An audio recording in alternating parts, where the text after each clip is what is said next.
Hi, everyone. My name is Dr. Michele Haley. Thank you so much for coming to tonight's event. I just wanted to hop on here and tell you a little bit about our platform before we begin with our featured speakers. So first, what I'd like to share with you is this cool chat over to the right. You'll see here Savannah, a volunteer. She is posting a couple of tips for you guys and some information about giveaways and just helpful information to help orient your experience during tonight's event. You'll also notice a little toggle to the right of the chat that says polls. And that's just some helpful questions to give us a sense of who's attending the event tonight and what sort of events you might like to have in the future.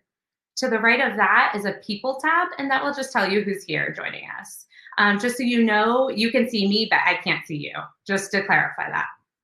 To the left, you'll see a couple of buttons. One is the reception button. Reception is where you're greeted and entered. Stage is where you are right now, viewing me. Networking is, say you're talking to someone in chat and you guys hit it off, you guys can go have a face-to-face chat, just the two of you. Expo is this really neat feature. We had it at our last event and we're doing it on a smaller scale this event. And so we actually have our nonprofit insurance partner. If anyone out there is looking to communicate with someone about insurance, you're welcome to hop over there. And future events will also have other booths that you can check out. And so that's kind of the platform. If you have any trouble Hopin is sort of this startup virtual conferencing platform. And so sometimes there's a tech glitch. And so if that happens, please make sure to try to refresh your screen or make sure that you're using Chrome.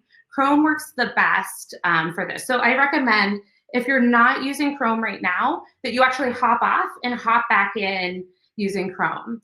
The next best option for that is using Firefox. Safari is not that great. It's not that stable on here, just so you know. So if your screen goes black, use the refresh. So use Chrome. What else do I want to tell you? Oh, so we're super lucky to have had the PAD generously donate 30 days of yoga and mat Pilates virtual classes.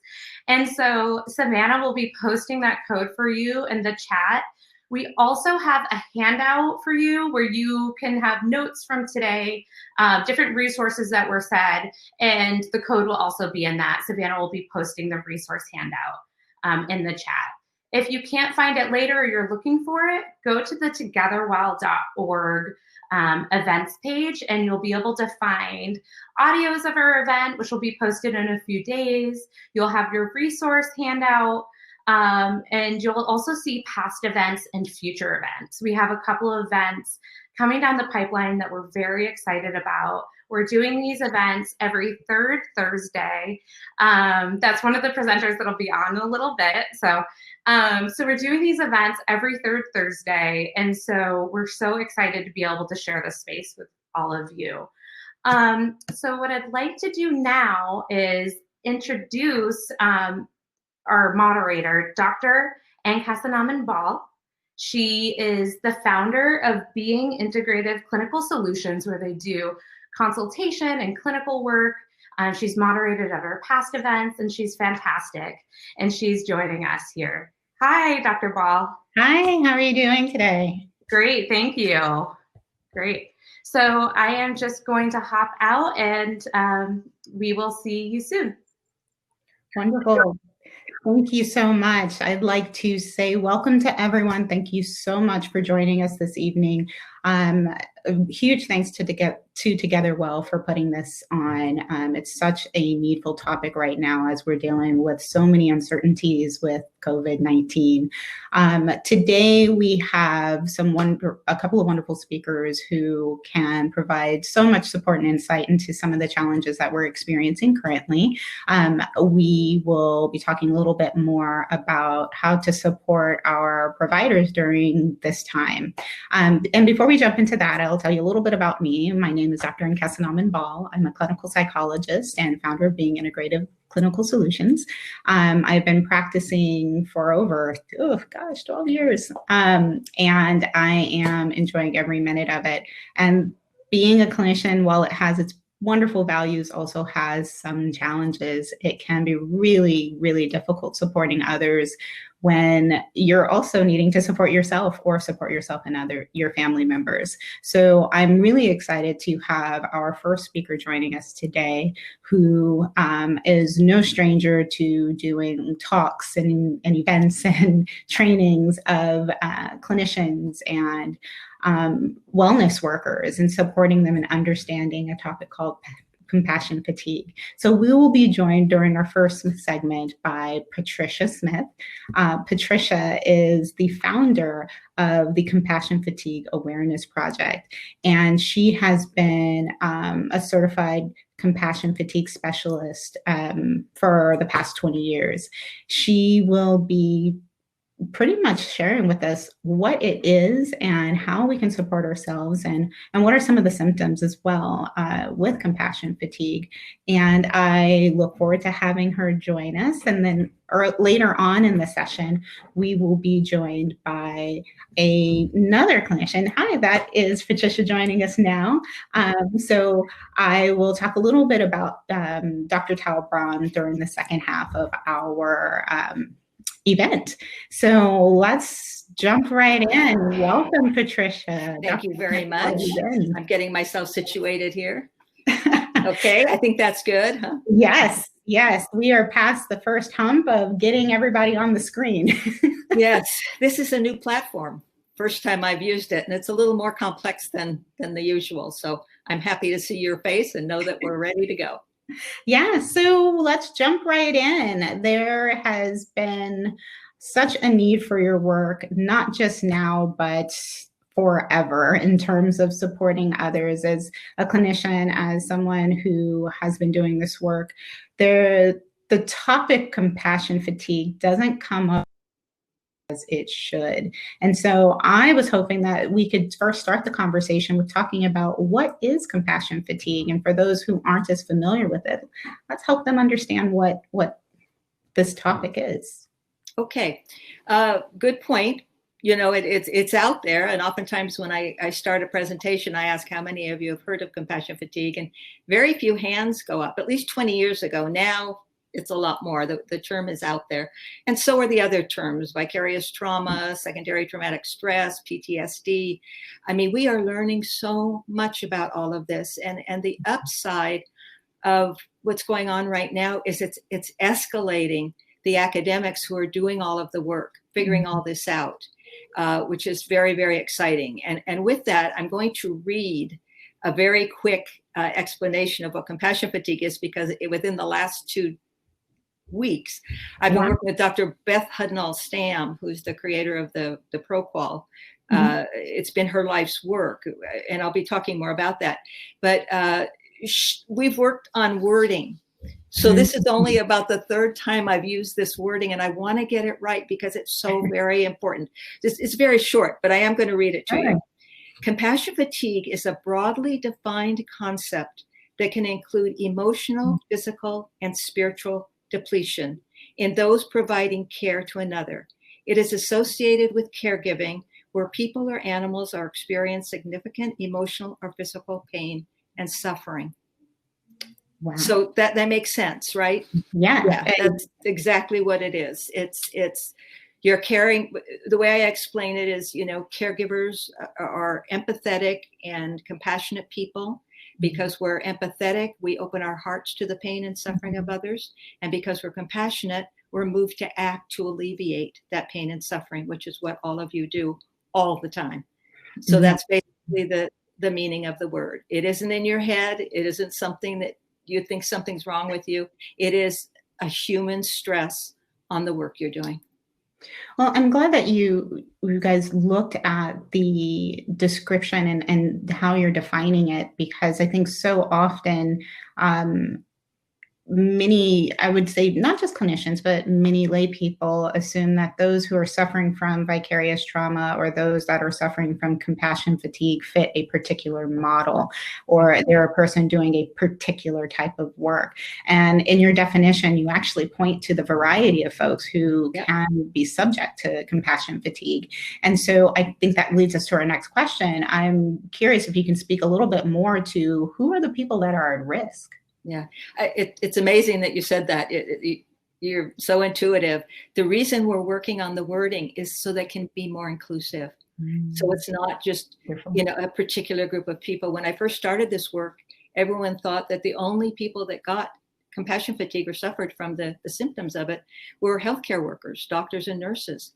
And I'll tell you that is just not true. It's anyone who has contact with someone who's in pain or suffering. It can be family caregivers. I work with a lot of family caregivers, which of course is a whole different level, because you not only have the professional thing going, you have the personal thing going and the emotion. So family caregivers, educators, hearing a lot of educators, animal welfare workers, nurses, physicians, social workers, chaplains. I've spoken to state hostage negotiators, anyone who is in a position to work with someone who is experiencing trauma or suffering. So we are all at risk for it in the work that we do. I mean, just the groups that you've listed in terms of providing support for them, I think I'm most surprised by even the hostage negotiators, because oh my goodness, yeah. One that really surprised me, about a year ago, I got a call from the Enoch Pratt free library system in Baltimore, Maryland. And she said, the director said, we need you to come out and talk about compassion fatigue. And I said, librarians? And she said, yes, we're suffering very badly and we really need you to come. And I said, well, let me ask something of you.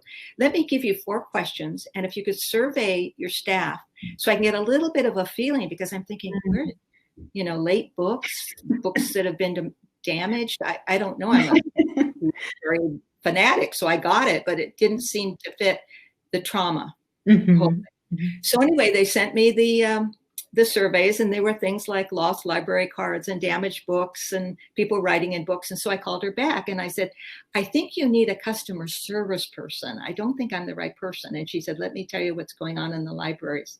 Well, a lot of you may already know this, but libraries are now public spaces for the mentally ill, the homeless.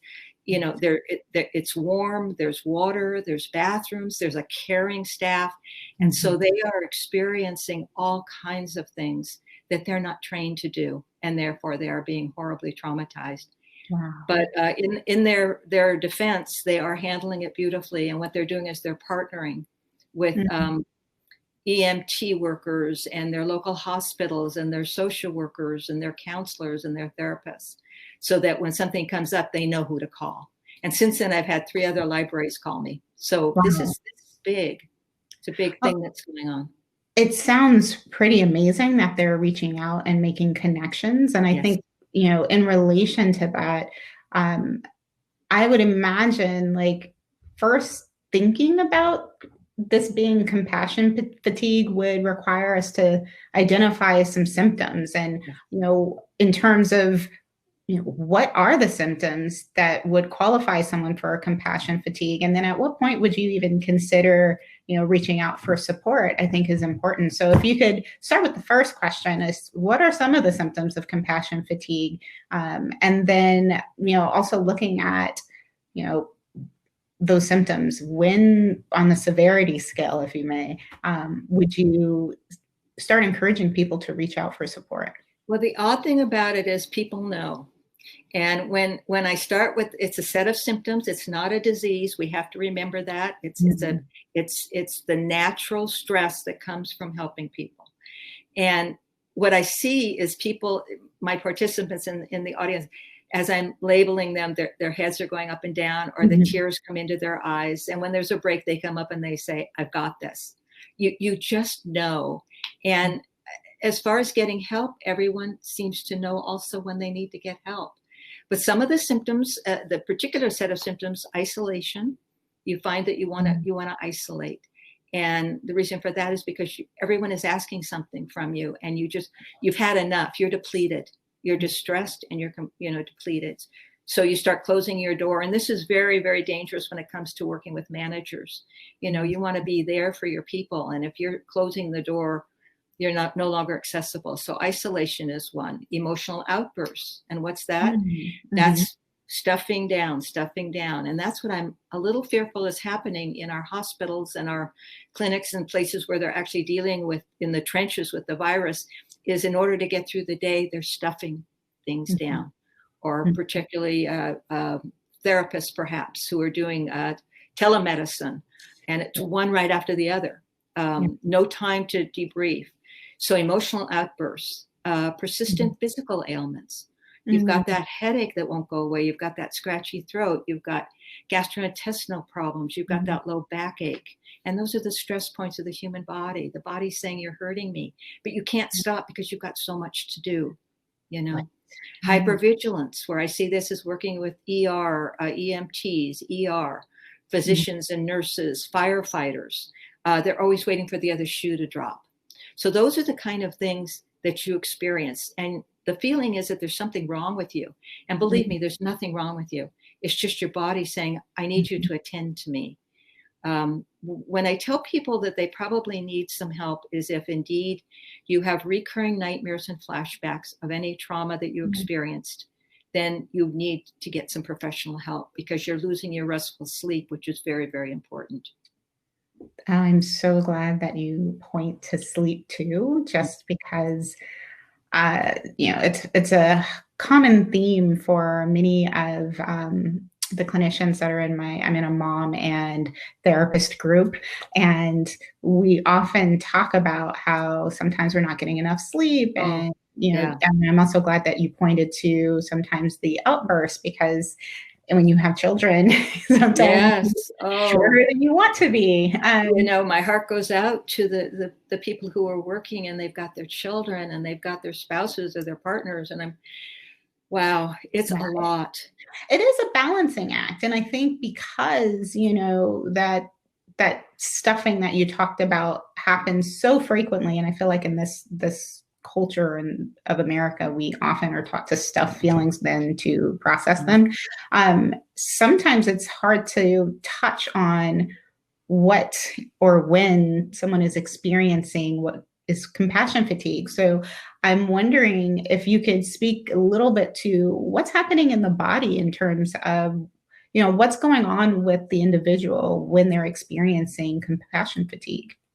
Well, it's usually overwhelming emotions. And that's what I hear with the people I'm working with now is they're overwhelmed because we've never experienced anything quite like this. This situation throughout the world, and particularly in our country, has touched on every single part of our lives. So the feelings are overwhelming. So it's that feeling of anxiety. And I just read a really good article about loss and grief. We've lost our way of life. Hopefully we're going to get a lot of it back, but we have lost it and we're grieving. And a lot of people don't know what those symptoms are of grief. And it's that sadness all the time, that lack of joy, all of those things that we normally, when we have a high quality of life, we experience every day. We're not experiencing those things. We're feeling this rush of emotions all the time.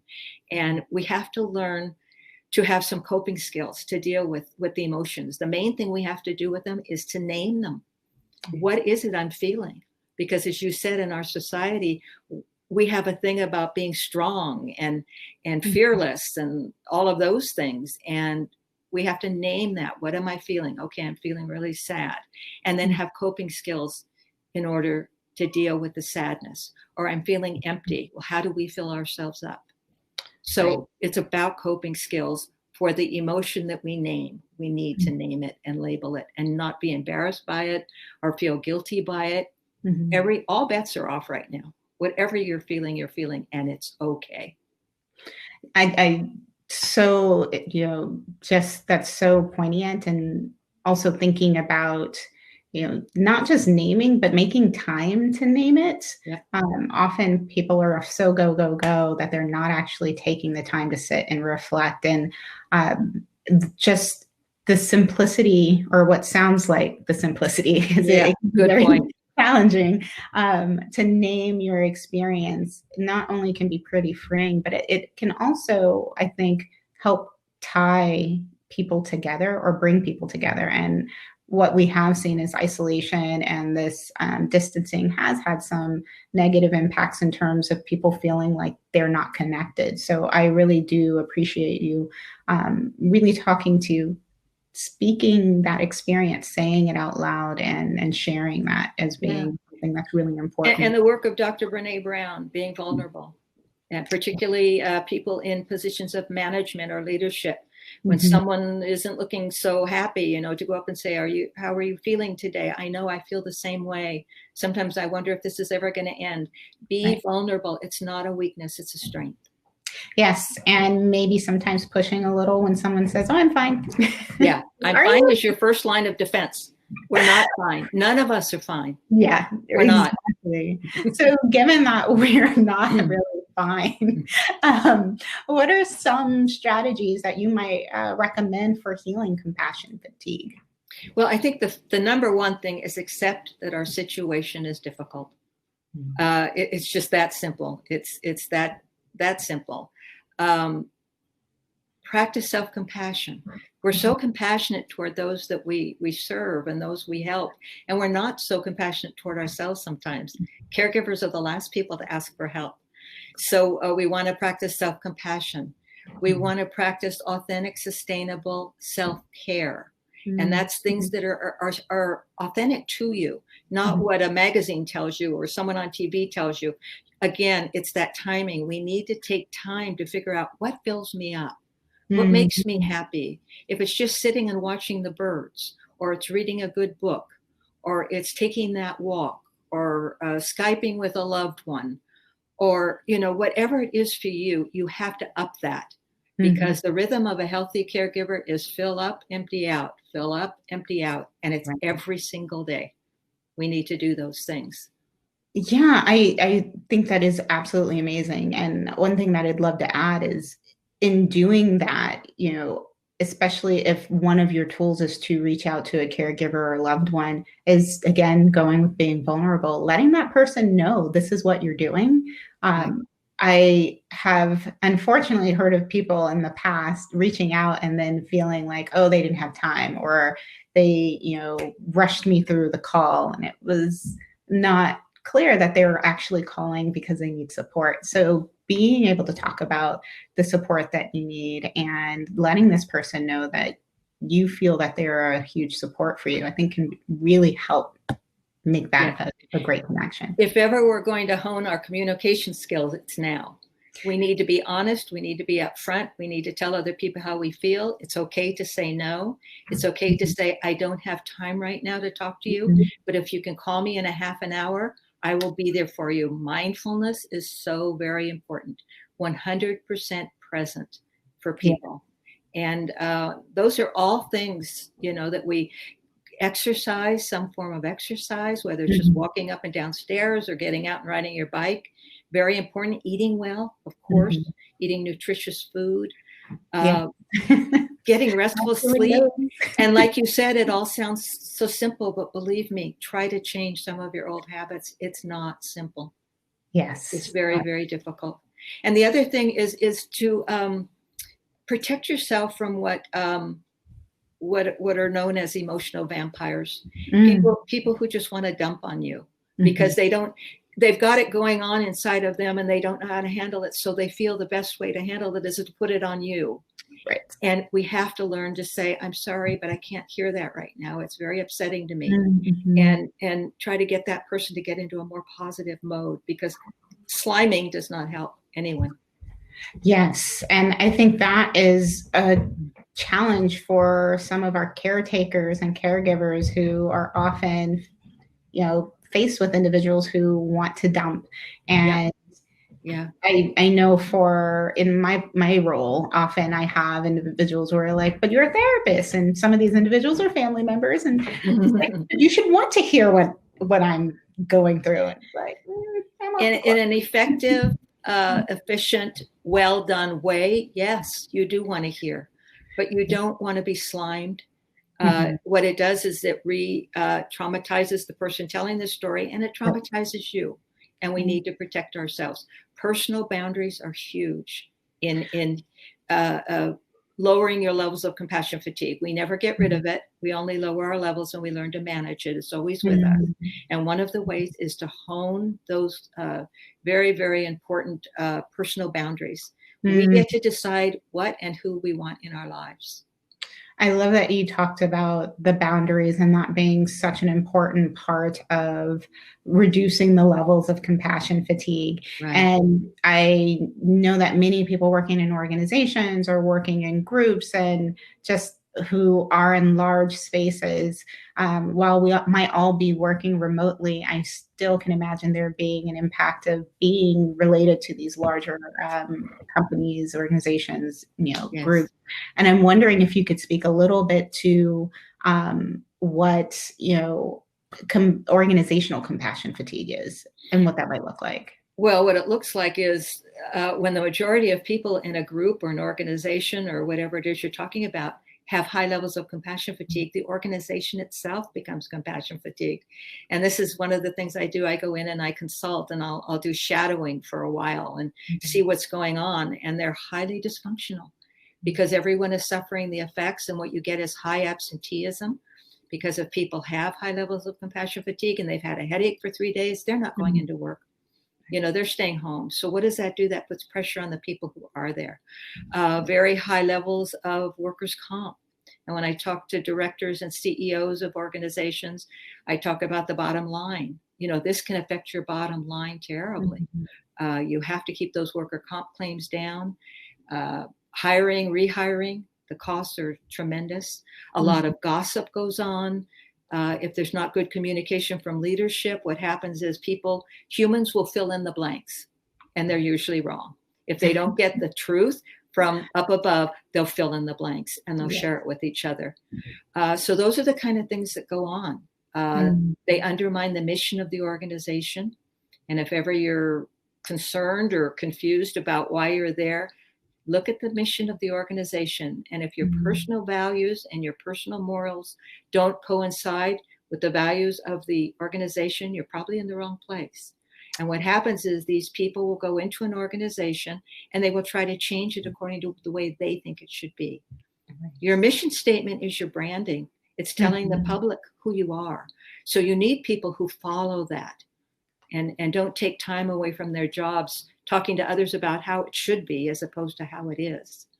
So undermining that mission is a huge part of it. Wow. I mean, I think that is just powerful in terms of the fact that I look at community mental health organizations who often have high turnover or, have, their struggle with gossip amongst coworkers or challenges with management. So I think all those things are so important. Yes.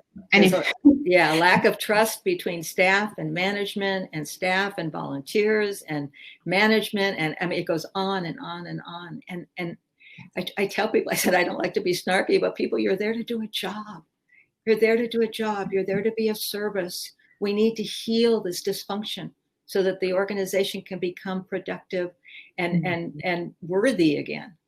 Yeah, I think if anyone is working in an organization where they feel this is going on, just being able to name that and identify whether or not you're aligned with the mission is super important. And it kind of makes me think of like Michael Jackson's Man in the Mirror. It starts with the individual and thinking about, how are you contributing or not contributing to what's happening? And I really think that it requires one individual to start looking at themselves, but it is a group effort of everyone coming together. So definitely. I appreciate that. Definitely. So in just thinking about, the fact that we've been talking about so much compassion fatigue, I'm wondering if you can speak to compassion satisfaction. Oh, well, that's what we want. It's kind of like good cholesterol and bad cholesterol. That we know what the compassion fatigue is. It drains us. It drains our organizations. It's not positive. It's very unfortunate, but it is a natural consequence of helping people in distress. Compassion satisfaction is just the opposite. What is the pleasure you derive from doing what you do? Is it the fact that you or know you're helping people? Is it the organization itself? Is it the legacy of the organization? I spent several years as a consultant for the ASPCA in New York, and I would fly back there and work with them as an organization and put together a compassion fatigue program for their 800 employees. Mm-hmm. And it was just so very important that that they all were able to understand what it was all about and what did they find in their job that gave them satisfaction. We know what was difficult for them, but what gave them satisfaction. It could be the legacy that organization started in the 1800s, and they were part of that legacy. I mean, that's something really to be proud of. An organization that's that, has been around that long, and they're carrying on the tradition. It can be, I mean, I've had people in groups tell me all kinds of things. I had one woman raise her hand. She was so excited. She was in the back. She raised her hand. She said, it's Dress Down Friday. She said, we wear suits the rest of the week. And she said, on Fridays, she said, I still look nice. I wear jeans and a nice blazer, but Dress Down Friday makes me happy. So you have to find out what it is for you. And oftentimes we don't spend enough time figuring out why we go back there every day. And if it's just a paycheck, then you really need to think about that, because that isn't enough. That's such an important point. And I was wondering if you could speak a little bit to how people can identify what is satisfactory for them or what makes them feel, compelled to do the work. Because if so many people have such a challenge just naming the feeling that they're having, what I notice is people have an even harder time with accepting, acknowledgement or just recognizing that this is something that feels good. So could you speak a little bit to how people could actually talk more about that? Really, the first step in lowering your levels of compassion fatigue or your post-traumatic stress or whatever is self-awareness. It's that simple. If indeed you don't know what makes you happy, you need to find out. I mean, it's your right to know where you find joy in life. The other day, my daughter said, I was working on some things about grief and loss, which is so difficult. And there's this thing called anticipatory grief, when you know what's coming. And all of those of us who have taken care of our, elderly parents and watched them, pass on, the grief is just there, whether it takes 3 days or 2 years, Right. And my daughter said something to me about, she says, what people need to do? They need to look at anticipatory joy. What will make them happy? One of the things I've started is a bucket list. I've been very fortunate to travel a lot and do a lot of wonderful things in my life. And so now I've decided, okay, I need a bucket list. And first thing is to go back to Disneyland, I think. But, make a bucket list that makes you happy. Most of the time, people I talk with, the thing that brings them the most joy is working with other dedicated, committed colleagues. Some people aren't really crazy about their job, but they love their colleagues. They celebrate each other's birthdays. They know when one is down and they do something to make them happy. They go to lunch together. They do teamwork that works, that makes the company better, that makes them better people because they succeed. So I think you have to find out what those things are. And it's a process. Yeah. And I think it just goes back to making time for yourself, making time for yourself. Taking that time and making space for thinking and reflecting and, mentalization, So I really appreciate that you're not just talking about fatigue, but, on the flip side, how is your own balance found? How do you measure out what's good for you? Right. So I think that is so apropos for right now, because I think with all of the time off, I wonder how many people are actually taking the time to do that now, at least in our field too, where I hope people are doing more self-care. And there's lots of places you can do it very simply. When you go for a walk, look at the flowers. Do I like that color? Do I like that flower? Do the birds annoy me, or do I love their singing? Or the grocery store, I don't like that, but I sure like that. I mean, it starts you on a process of finding more about yourself. And those of us who have been caregivers all of our lives, and probably young caregivers, because a lot of this starts in early childhood, the process develops, is we have to figure out where it all started and why we're so other-directed instead of self-directed. People who know themselves well are very self-directed. It doesn't mean that they don't care about others, but they know themselves well enough to live a successful, high quality of life. And unfortunately, that isn't the case with caregivers. We tend to be other-directed. Somewhere early in life, we learned it's more important to care for others than to care for ourselves. And when we do care for ourselves, we feel guilty, we feel self-centered, we feel selfish. We need to get over that. We just simply need to get over it. It's not the truth. If we're not full and have a lot going on that's positive and satisfying in our lives, we have nothing to give others. So very important. And again, it goes back to making sure you take the time to think about these things for yourself. So I do hope that people are going to, take that point and run with it. Right. So and even make a self-care plan. Yes. A lot of people will say, oh, I don't have time to make a self-care plan. I say, well, you kind of need to make time. Get up earlier in the morning, take an actual lunch and sit down. Find the time to do that for yourself. You'll be amazed at the quality of your life when you start to do these things. And like I said before, they sound simple, but they're not. Try to change them. You know how difficult it is to change another person. Try to change yourself. Yeah. And also just making sure that once you start that process, maintain those good boundaries, because it's all for naught if you don't maintain the boundaries. Exactly right. Aware of time, and I want to ask a couple of questions. I think we have time for speaking to what the professional quality of life self-test is. And I'm wondering if you can talk about that and any other helpful resources. Okay. I've left a list of resources with you. And I don't know what's going to happen with those, whether they'll be posted or whatever, but there are resources. The professional quality of life self-test is the www.proqual, PROQOL.org. And it's the life's work of Dr. Beth Hednall-Stam. She was the director at the Rural Health Institute at Idaho State. She's now retired in Montana, but working harder than ever, I think. And what it does is it measures your burnout level, your secondary stress level, and your compassion satisfaction level. And so it's something that I highly recommend that people take. There's no wrong answers, only truthful answers, and they'll give you the scoring that will help you to kind of see where you are on some of these things. Oftentimes I get the question, I know I've got this, but boy, we've got some people in our office who are really suffering those symptoms, and it's very disruptive and it's very distressing to the rest of us. What can we do for that person? And I say, well, number one, you never diagnose them ever, or say you've got compassion fatigue. You never want to do that to someone. You want to be inclusive. But one of the things is in a staff meeting, everyone does the ProQual. It takes about a half an hour to do it. Okay. So, go ahead and do it. You can download it. I think she's got it in like 12 languages now. It's free of charge. I can't recommend it enough. And do it every few months. And you'll see different ranges in your scores when you start taking care of yourself. You won't feel like you did before when you answer the question. That is absolutely amazing. And I think that many folks in our field should be doing this now, if not in the next couple of weeks, after we have definitely taken some time to take care of ourselves.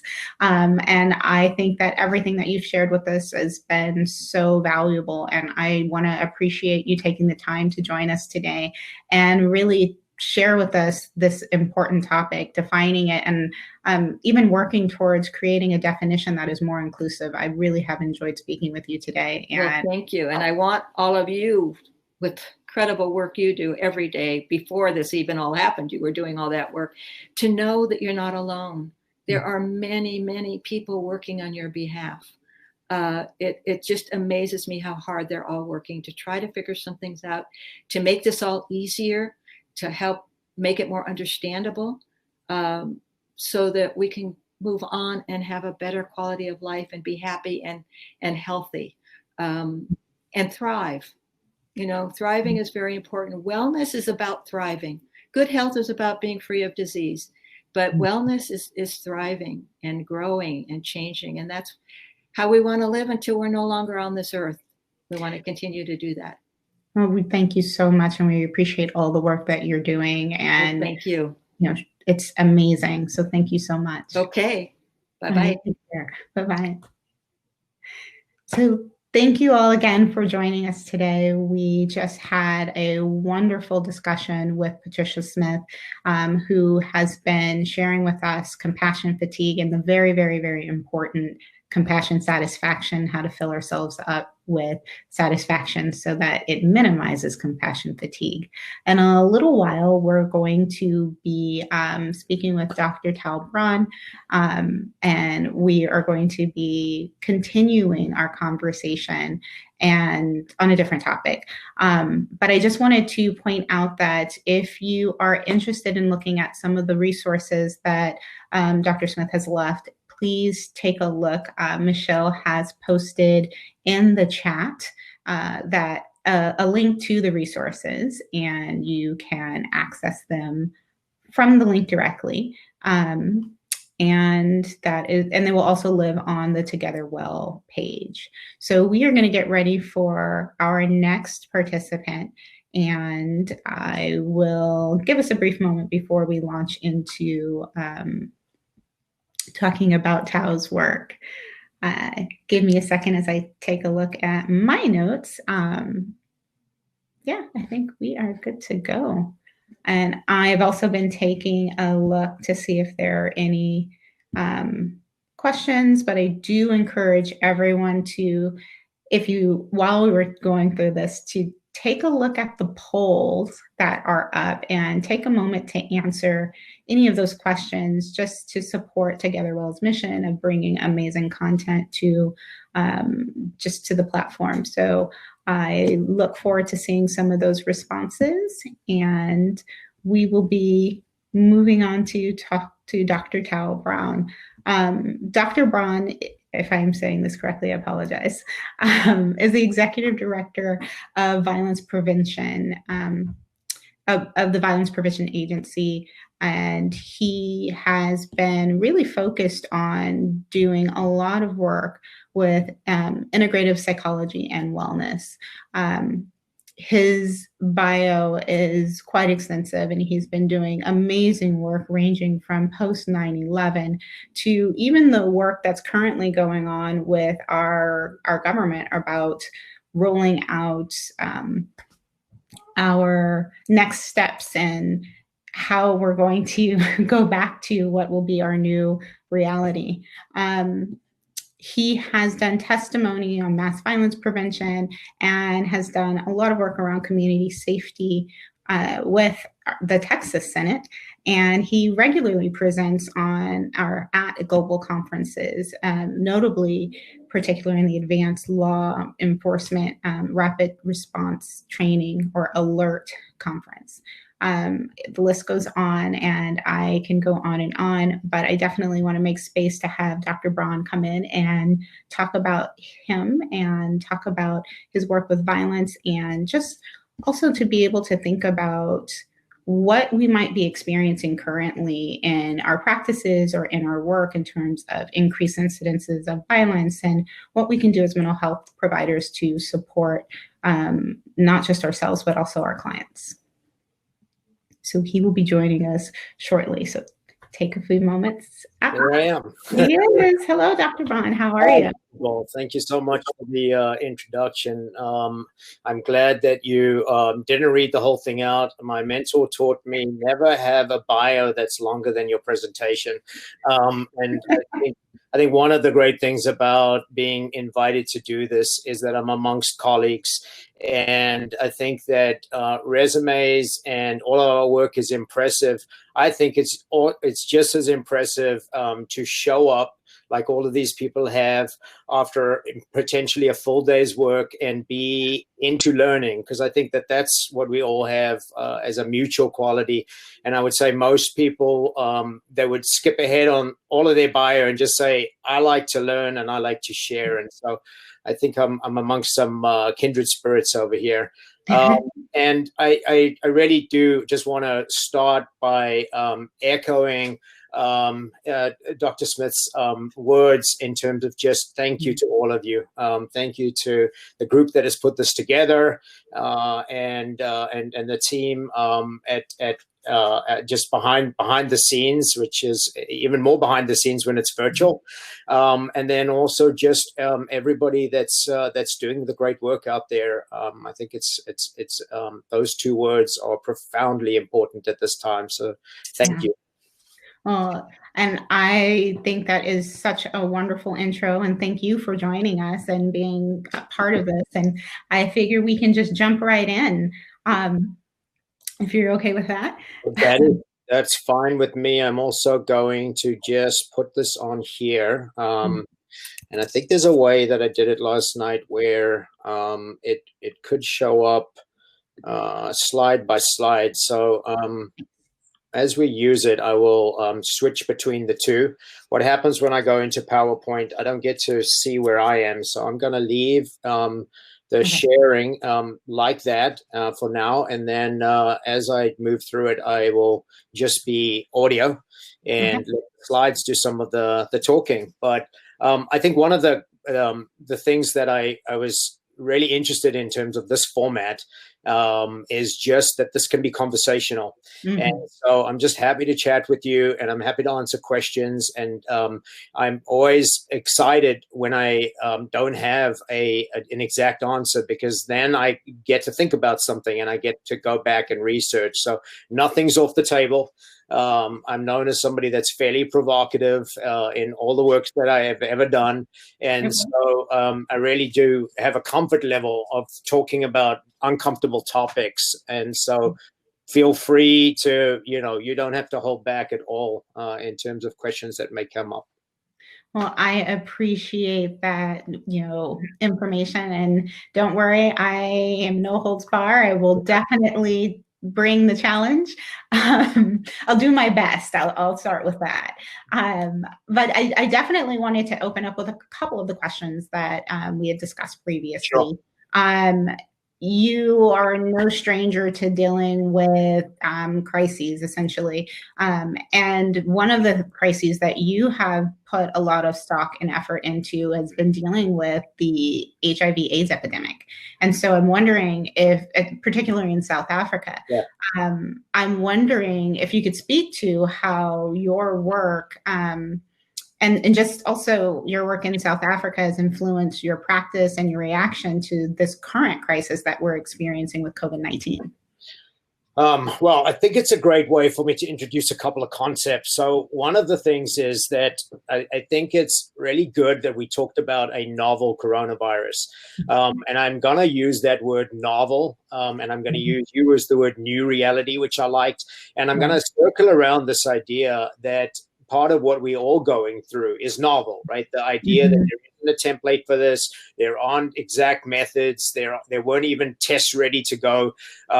People's practices have changed. The experience of going online and doing telemedicine for a lot of people, some people had already started that, for some people that was brand new. So really want to highlight some of the quality, the change over here is just the fact that things are novel. And so I'll take myself back to I think it's just over 20 years, about 22 years ago, when I was actually an intern psychologist working in a hospital, a full hospital that had psychiatric ward, surgery, outpatient.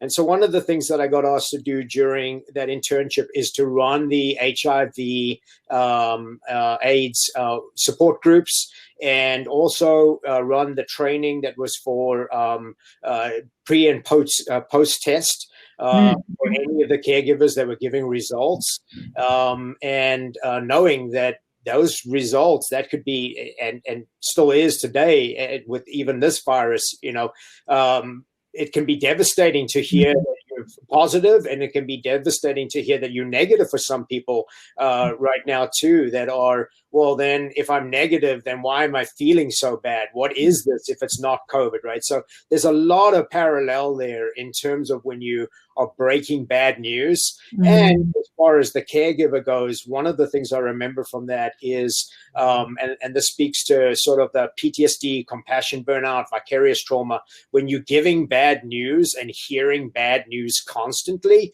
it wears you down, right? There's only so much that you can do to show somebody the silver lining.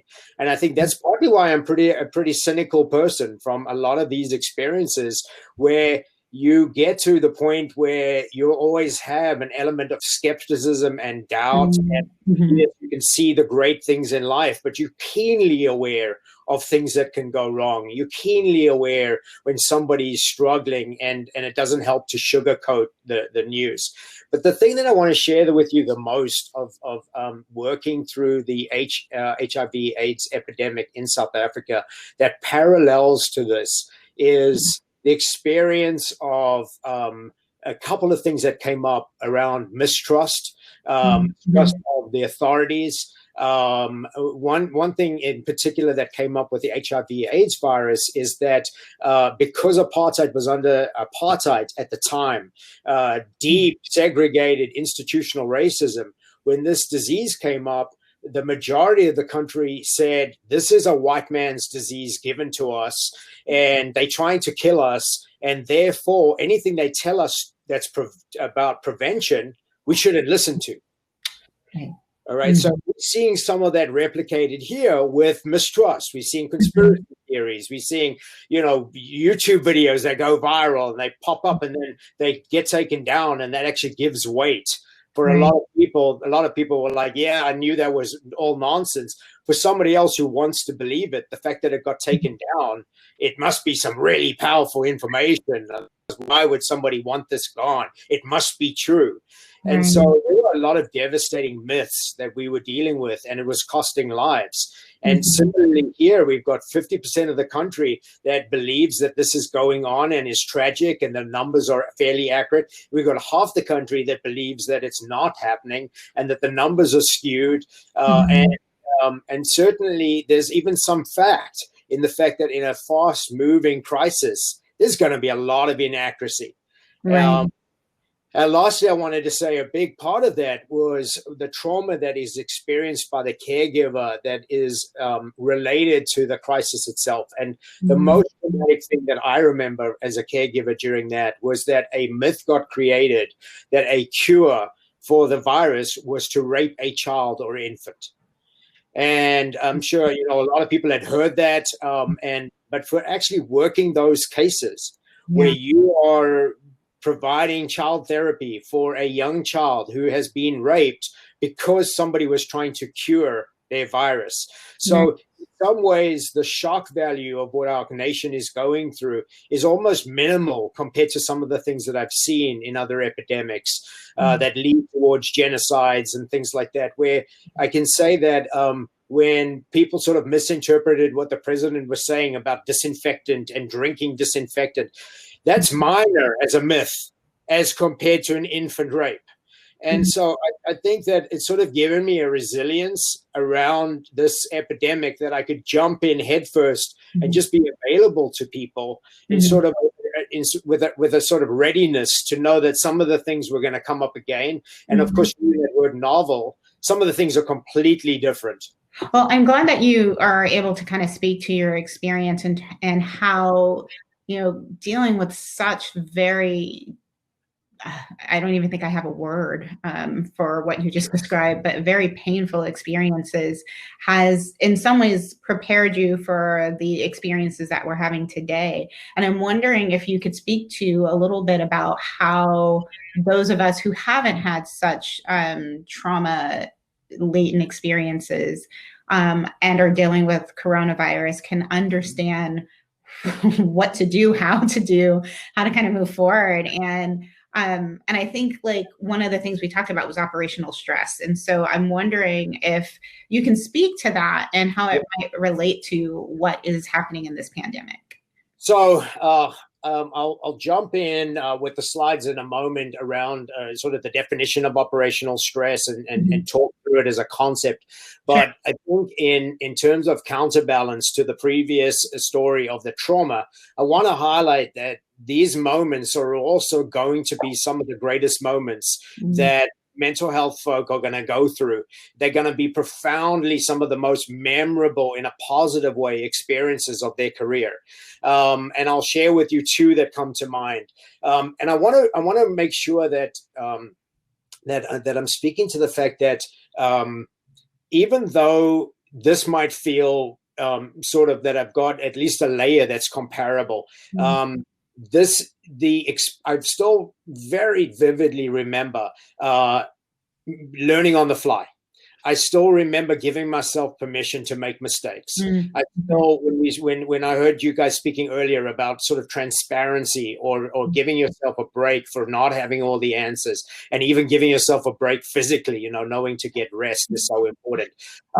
I think that part of what I experienced then was a permission, both from supervisors, because I was learning, and also for myself, that I wasn't going to do everything correctly. And so it was okay to apologize for things. Now, there were certain things that were deeper than others. So I want to share a very positive story that recently happened during this time. I had remembered a patient that I had worked with in the hospital, and this person came to mind recently during this crisis, because she was someone that stuck out for me as somebody that had made a commitment to live. Now, we've heard some really, really heroic stories of people that have gone to battle with COVID, and it didn't look like they were going to make it, and then they've made it through. And of course, that people are going to give it their best, and some people are not going to make it. And what was happening with this young woman is that out of the whole group that I was working with, she had a really profound sense of commitment to life. And I resonated with that. I resonated with her philosophy, her the side to it that she was leading with a mindset. And I remember having a discussion with her after one of the groups, and something that was happening is that she was outliving the other people every week in a group. So she would have a start off for a week or two with a group of people, and they would all be dead. And then she would come back the third week and be the only person that was alive. And so at some stage, she becomes like a co-therapist with me, right? Because she's obviously doing something right. She's trying to help these people, but her set of circumstances and her commitment to herself, and very importantly back then, it was also her commitment to doing everything she can, including supplements and a wellness regime that was keeping her alive. Now, what I didn't know at the time, which I think I want to share with people in terms of some of the PTSD that I experienced from that event, was that the government had lied to us as healthcare workers. There was a decision made by upper level public health leadership to not reveal that that the States was already using antiretroviral drugs. And we never had that discussion. We were told to push a certain immune boosting supplement, which was decent. And we were told that there is no current cure. And there's no current way to prevent this, and there's no current way to bring down viral load. And I guess in some way, the operational stress that I was under was that everything was new, and I was taking in so much information. And at some point, you've got too much information. So I didn't have the time and space, or even a commitment to doing what I do now, which is I look at everything with a skeptical point of view. And so I didn't do research back then. I didn't ask myself, what are other countries doing? I never said, is there a possibility that there could be something that our country's not choosing to do, but other people are saving lives with? And then I potentially would have had a really hard time, because that's a very stressful thing to have key information that is completely different from the whole country's healthcare workers. And so there's a part that I feel grateful that I didn't find it.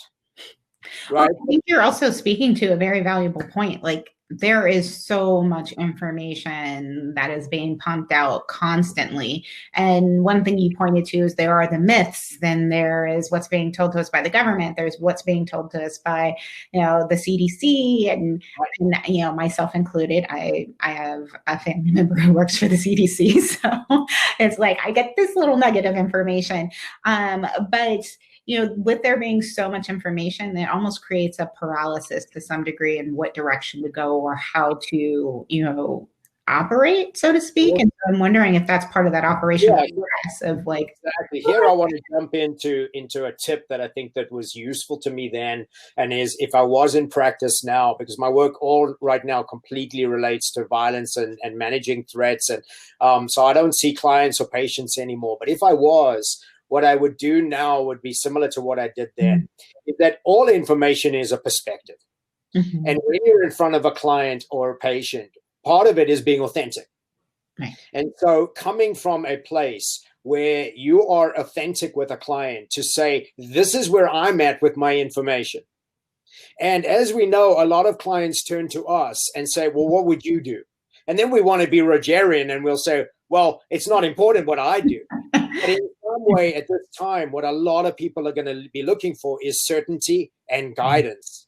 And that honesty of being able to say, you know what, it changes for me daily. I've got a family member at CDC, and so I get this nugget of information, but then it's contrary on the news, and then I have to think about it, and then I choose, where I fit in. And you help somebody actually learn to think through their own ideology. You're not creating a way to give them your ideology and make it theirs, but you're helping them to process. You're helping them to say, it's impossible to know everything. And this is what I did for this young woman, Cindy. I said to her a couple of things. At some point, we had a discussion that she shouldn't come to group anymore. That the devastation of actually being at a constant memorial for strangers when she was thriving was actually starting to become harmful for her. Bear in mind, she's not a therapist. She didn't sign up for this.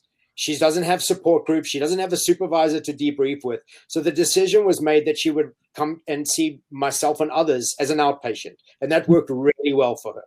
Then her commitment to supplements was really a huge part of what she did. But I had guilt for many years, and she's somebody that I stayed in contact with, and then over years I lost contact with her. But I always thought about her, and I always wondered, did that impact that she was doing, that positive approach that she had, and the things that she was doing, and tuning out information and sticking to what she had found certainty on, did it work? And so I got a call from her 2 Saturdays ago. Oh, wow. She found me on social media, and just like I was thinking about her, this old client of mine was thinking about me. And she wanted to check that I was okay. So I moved to the States, and now I'm in an epidemic. Right. So she checked in with me, and she is perfectly fine, and she's actually on retroviral drugs right now. And so that also creates some hope for us. This isn't our first epidemic. This is not our first pandemic. And so we have to hold on to those moments where we can remain, where we can flip the coin and we can go, all right, now I know I'm an optimist. We can find solutions that work.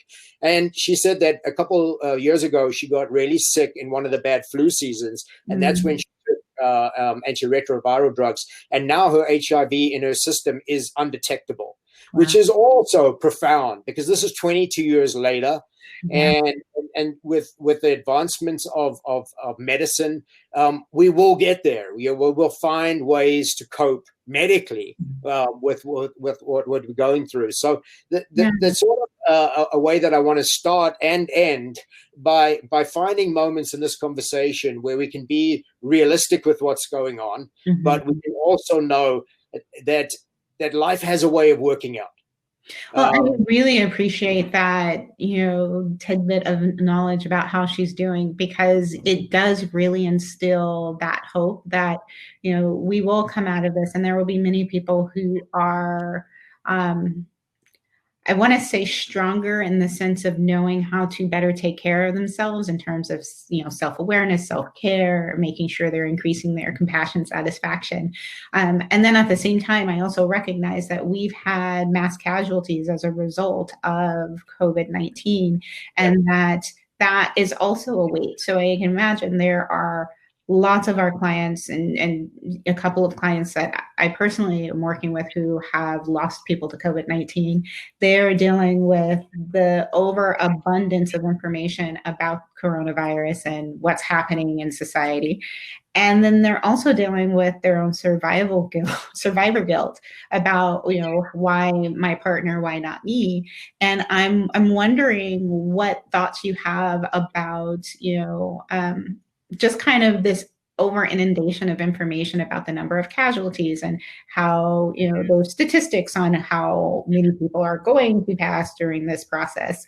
And just to add to that, you talked about there being a 22-year gap from the time that this person who was diagnosed started, the antiviral, what I would call a novel antiviral at that time, and is now exhibiting really low signs of HIV.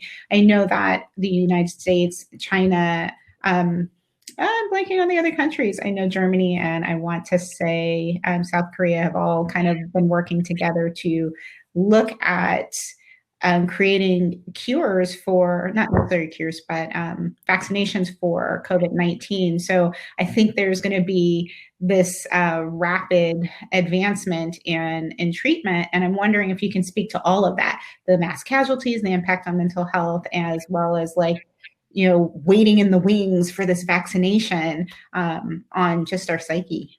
So I'm going to say that, and I'm going to switch to the slides because they'll help us cover some of these points. But what you're going to hear me say is the primary way to counter operational stress is that operational stress, different to PTSD or compassion burnout, is an experience in the moment.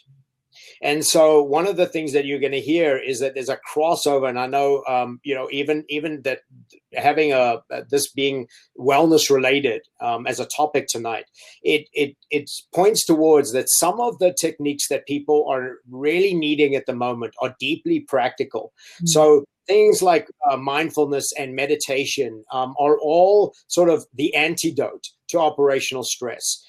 Even to the point where, yes, we may be moving towards a vaccine, but unless you're in vaccine development, I would want to encourage somebody to say that may be something that we have an opportunity in the future. But what have we got now? Mm-hmm. What can we do now? What can you do for your wellness now? How can you start building your own personal resilience, your physical resilience? Is there ways to boost your immune system? What are you doing to lower your stress? Are you getting enough sleep? Because some person will be losing sleep, thinking about when a vaccine is going to arrive, but they're not on a vaccine development team, right? They really should be thinking about what the next day is going to look like, mm-hmm. or what that day, they could have go to sleep thinking about things they could be grateful for during mm-hmm. that day.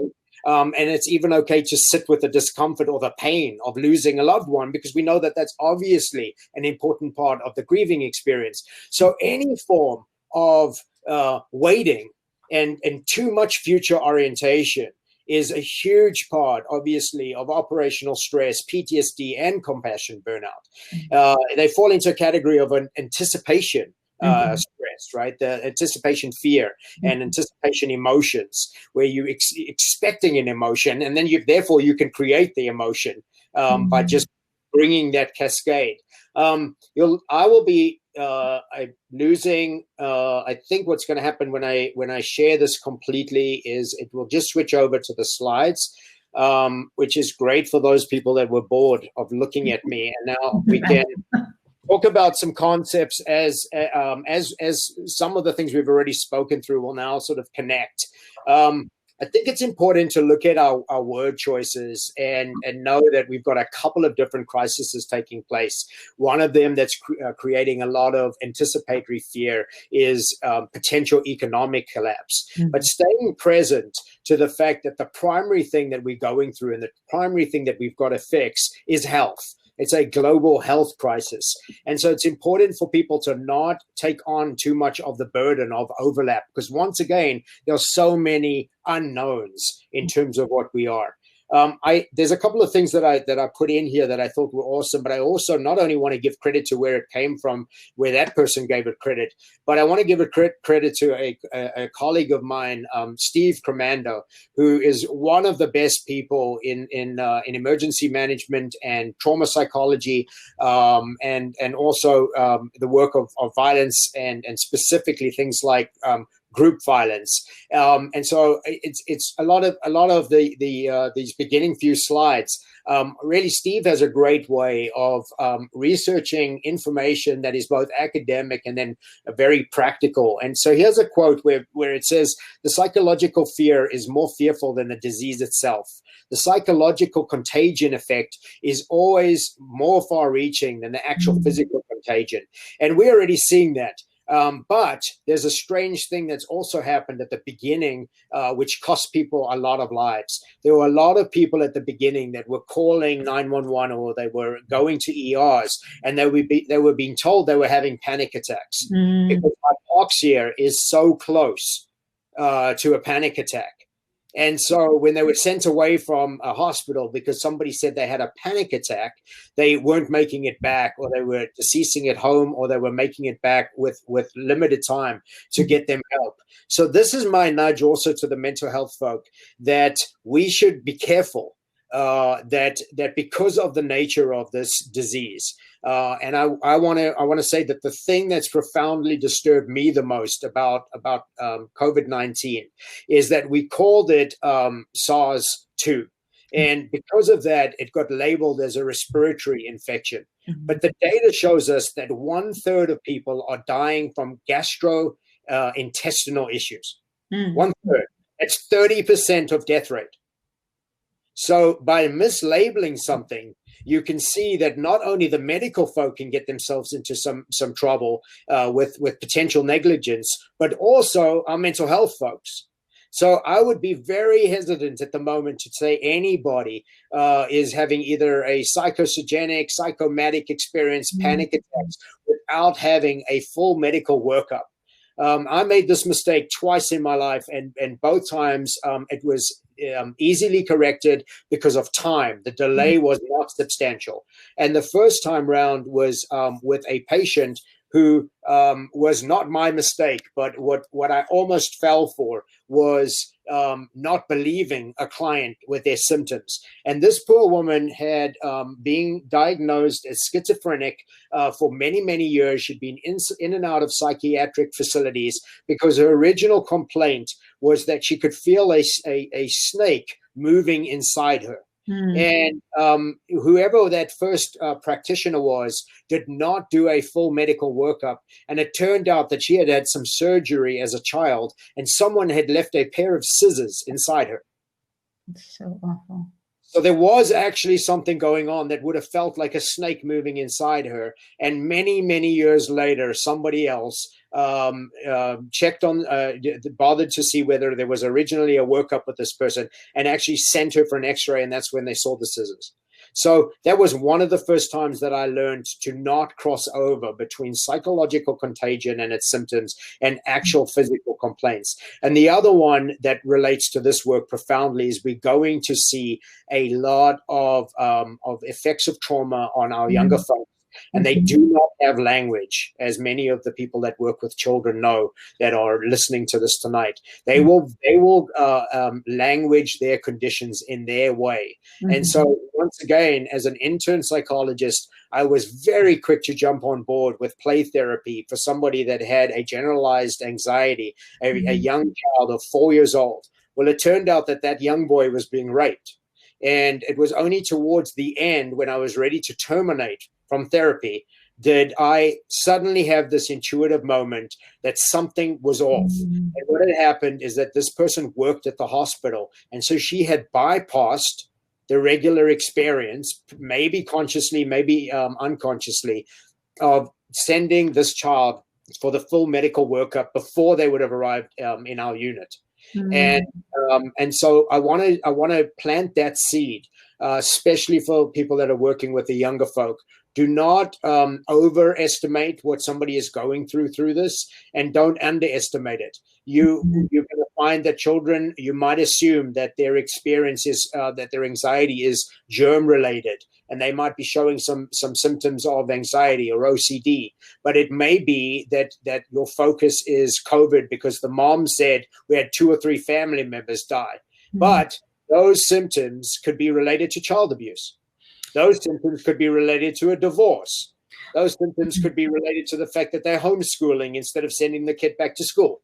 Well, I think you're bringing up such an important point around being present. And as clinicians ourselves, while we have all this training, to also follow our gut, because I think that what you're pointing at is that while there are so many things going on, it doesn't hurt to take that extra moment to assess and make sure that you're covering your bases. And there are unfortunately so many cases in the media around people who are being told that, oh, your breathing is related to your panic attack, let's send you home, or that, yeah, it's all in your head, and it ends up not being.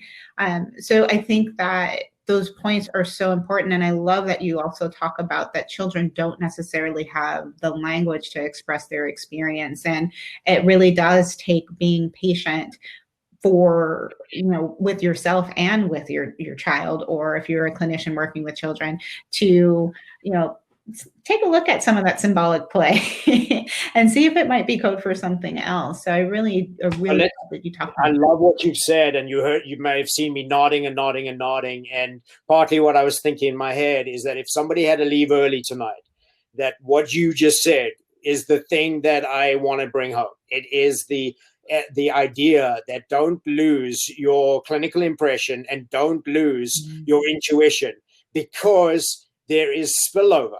You can get to the point where there's so much that's confusing and unknown and novel that a lot of people will think that this is their first day on the job.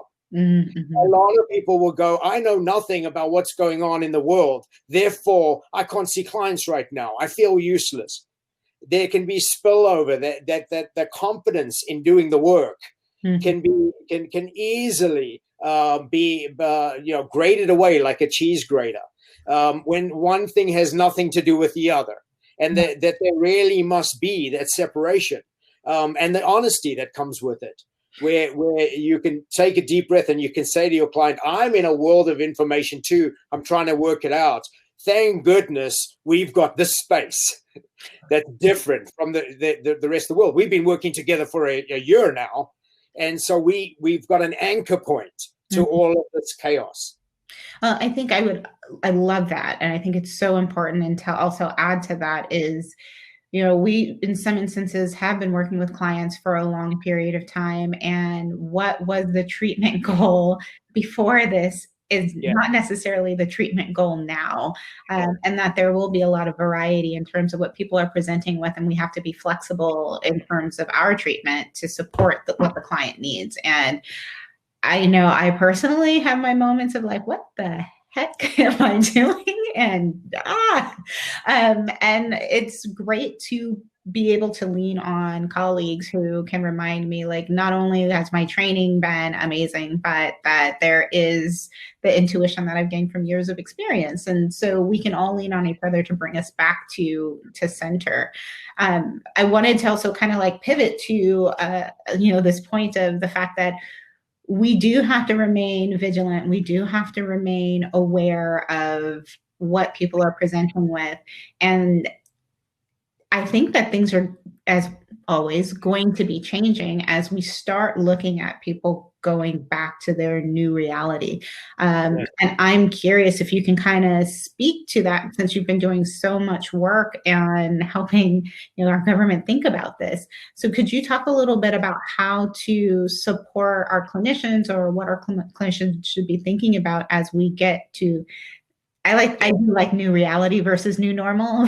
Definitely. And to do that, let me build up to sort of, not that anybody's been under a rock, but I want to highlight some points that will, at least conceptually, will resonate with a lot of people. And then maybe there's some new words that sort of help us to visualize why people are going through this experience. So one of the things we need to realize is that there is similarity in this experience as it relates to a public health crisis and mass casualty, some form of critical incident. But there are profound differences when it comes to epidemics and pandemics and public health crisis. One of which is that our enemy is invisible.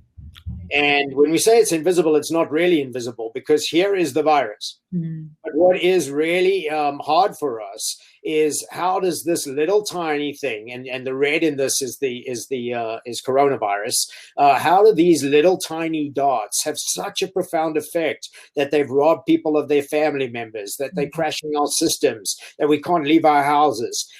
Surely if we can be taken out by such a tiny enemy, then we're vulnerable to everything. Right. So that's one of the differences that comes up with a pandemic. But if you have a look at this next slide, you've also got to remember how things are always about context, because that is a microscopic ant.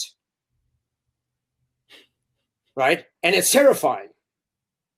And if I didn't tell you, if you had never experienced the tiniest dot of an ant before, I'm not sure that you'd ever have a picnic. Because if I told you there were going to be 1,000 of these on your picnic blanket, you would not leave the house either. Right. Right. The context is everything. Yes, this is invisible, and yes, it's got lethality to it. But we have been vulnerable to viruses since the birth of our humankind, and somehow we've made it not, thousands of years, hundreds of thousands of years. And that our DNA has been fighting off viruses and is part of viruses since the beginning of time. So the context is vital. We also have to think about how the impact of everything that we're seeing is scaled and multiplied. And so there's this feeling of being overwhelmed. That it's not so much that there's one person disinfecting, or it's not so much about the fact that we think we're surrounded by germs. It's the fact that without context, or without us being in time and space, we can start feeling like this is what our world looks like, that in one room, there's all of these people that are all disinfecting at once. And certainly for a lot of people, the world has become like this, both in terms of being surrounded by germs and then also just being surrounded by this idea of constantly having to disinfect. And we will slowly start, the pendulum will swing, and we'll slowly start having a balance towards that. I think it's important for us to remember that we were surrounded by thousands of viruses before coronavirus. Coronavirus is one of many, many viruses that we fight every day, and we were doing just fine. So there's a difference in our reaction that's also adding to death toll. Let's use this one to at least bring it slightly back down from that ant, which is horrifying. And this is a microscopic picture of grass. And aren't those the cutest little creatures? I mean, they look like little happy faces. Right. Like green grass, is actually happy. And so no wonder we feel good just lying on the grass looking up at the clouds. Like these little guys from Trolls. I'm like, ah!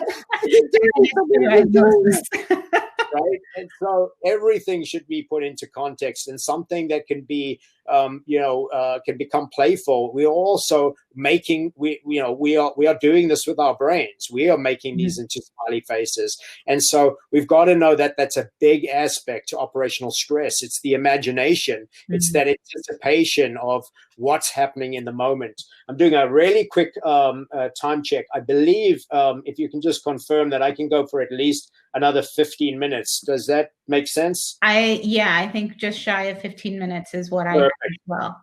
Okay, so go ahead. You're gonna go ahead and finish what your thought, and then I was gonna ask a question.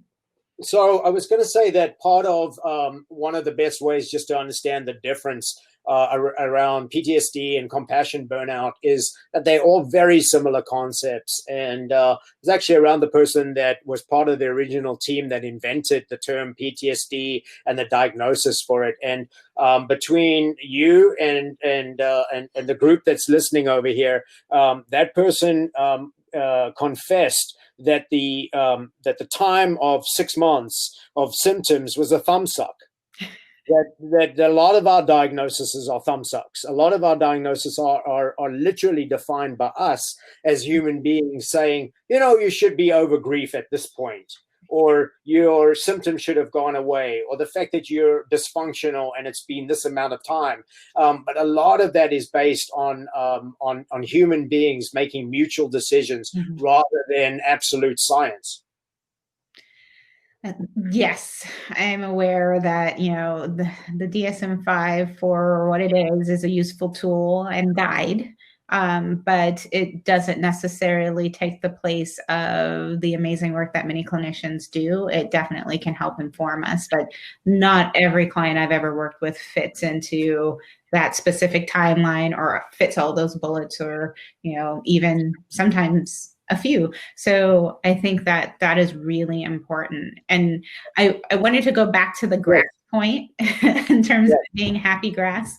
The fact that this quarantine or COVID-19 has kept people inside and isolated so much, unless you have, and this kind of speaks to privilege, unless you have a lawn or unless you have access to, outdoors, like through your backyard or on your front yard, it's really challenging to get out and do some of those things because everything is so shut down. So I love that the grass is happy, and it really pushes me to want to make sure that we get back to nature once this is all over. Well, I think what's an important point to make here is, and where I want to encourage everybody on here to realize that they are going to play a leadership role, because our profession has always been the voice of common sense when it comes to things like even solitary confinement. It would be your mental health folk that would say this is inhumane. And we would back that up with research. We would say that even if somebody's basic needs are met, that is still not good enough in terms of what we are as humans. So I don't believe that there's going to be any form of leadership, whether it's in this nation or any nation, where you're going to have a decision that is a checkbox that says we're all ready to get back to life. This is a process, and part of this process is the mental health folks are going to say, if this continues for longer, it's actually going to cause more death toll than the virus itself. And that's going to come from us, and it's going to come from psychiatrists, and it's going to come from MDs, and it's going to come from scientists who are going to say that the children, for example, Kawasaki disease, which is coming up in children as a close match, is related to vitamin D deficiency. So if we start seeing that more and more children are fitting into a category where you called it privilege earlier, the privilege of being able to go outside and get sunlight is not a privilege. It's a human right, because we can't survive without it. Right. And so it becomes about the fact that whether somebody's had the opportunity to be in a garden, that person, their vulnerability might be that they are very social, or that they haven't got resilience because of privilege.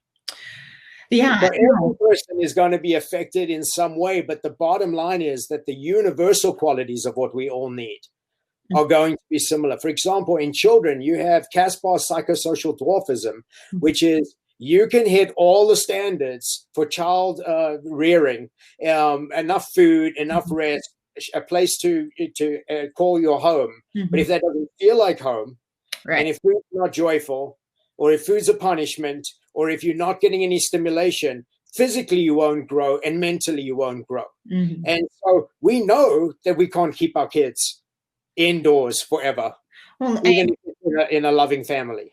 And I think you speak to a really important point about, your home can be both a haven and it can be a hell. If you have all of the resources you need, but there is so much tension or trauma within your four walls, it can be really, really, traumatizing or complicated. And what we do know right now is abuse and violence is up.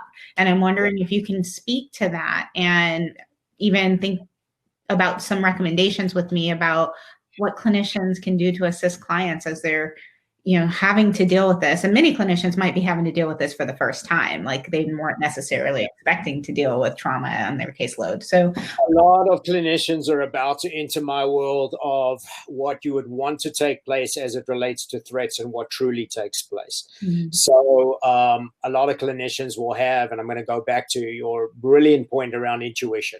A lot of clients will pick up that something's wrong. There's a client of theirs that's talking in a way about their kid where there's been a history of abuse, and the person's not admitting that the kid's not okay, or that there was some physical harm that they've minimized. Mm-hmm. Then that therapist is going to find that even on their best day, they're going to get struck with a whole new way of reporting, because those ways might not be the same when they're not in their system anymore. And now they've got to explain to this person that they didn't actually have physical evidence, that normally they would see the child. Mm-hmm. In this case, it was a Zoom call with the client to check in. And the person said, oh, the kid's not there. The kid's at the neighbor. And normally if they were on site, or they would tell them to come in the next day to make sure the child's okay. And so what the clinicians are going to go into is a world that I'm just going to call compassionate persistence, where I am like a pit bull, I am a battering ram, all of those metaphors for I do not let up when it comes to threat cases. Because you can't just tell one person and expect that that person's going to follow up on your report. You have to tell a second person. And if you're still not seeing an action, it might be a third. Mm-hmm. It might be 10 people. It might be that you have to go to the press.